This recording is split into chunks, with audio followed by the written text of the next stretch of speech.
Hello বন্ধুরা, তোমরা সব কেমন আছো? আশা করছি সবাই ভালো আছো। আর তোমাদের মাধ্যমিক সামনে পরীক্ষা গেল, সবাই কেমন হয়েছে কমেন্টে জানিও।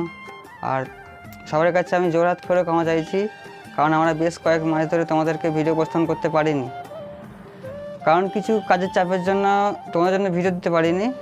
আজকে তোমাদের জন্য উপস্থাপন করতে চলেছি কবি রবীন্দ্রনাথ ঠাকুরের লেখা দ্বাদশ শ্রেণীর রূপনারায়ণের কুলে তোমাদের সামনে উপস্থিত করছি। আর এই ভিডিওটা এইভাবে দেওয়ার কারণ হচ্ছে যে এটা কবিতা একটা, এটা ভিডিওর মাধ্যমে নাটক করে দেখানোর পরিস্থিতিটা ভালো হবে না, কারণ তোমাদের এইভাবে বোঝালে সব থেকে ভালো হবে, তার জন্য এভাবেই উপস্থাপন করতে চলেছি। তো ভিডিওটা শুরু করছি, জানিও কেমন হয়েছে কমেন্টের মাধ্যমে। চলো ভিডিও যাওয়া যাক। রূপনারায়ণের কুলে রবীন্দ্রনাথ ঠাকুর। এখানে তোমরা ফার্স্টে একটা ভুল করো, অনেক ছেলেমেয়ে আছে, 90% ছেলেমেয়ে আছে রূপনারায়ণের কুলে বলে। নারায়ণের কুলে না, নারায়ণের কুলে হবে।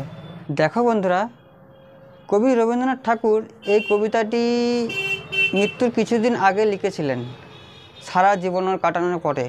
কবি রবীন্দ্রনাথ ঠাকুরের জীবনী সম্পর্কে বহুত কিছু আছে, লাইনে শেষ হবে না, ভিডিও অনেক লং হয়ে যাবে।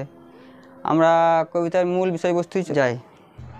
দেখো তোমাদের এখানে কবিতার প্রথম লাইন আছে, রূপনারায়ণের কুলে জেগে উঠিলাম।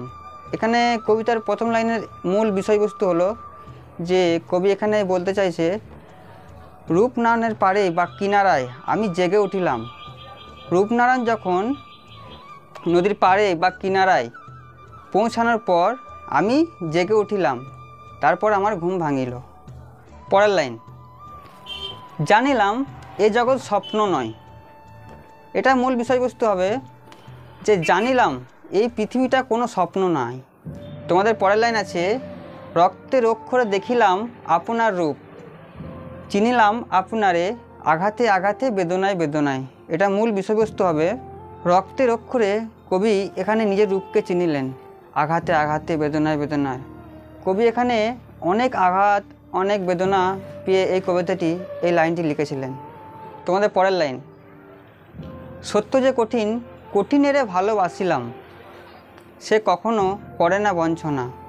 কিন্তু সত্যি কথাটা মেনে নিলে মানুষ কোনো দিন ঠকবে না, মানুষ তো এটাই বুঝতে পারে না। আমৃত্যের দুঃখের তপস্যা এ জীবন। দেখো বন্ধুরা, তোমাদের এই লাইনটা, এই যে লাইনের যে মূল বিষয়বস্তুটা খুবই গুরুত্বপূর্ণ একটা লাইন। কবি এখানে বলেছেন মানুষ গোটা জীবনভর মৃত্যুকে সাধনা করে তপস্যা করে জীবনটাই শেষ করে ফেলে। পরের লাইন, সত্যের দারুণ মূল্য লাভ করিবারে, মৃত্যুতে সকল দেনা শোধ করে দিতে।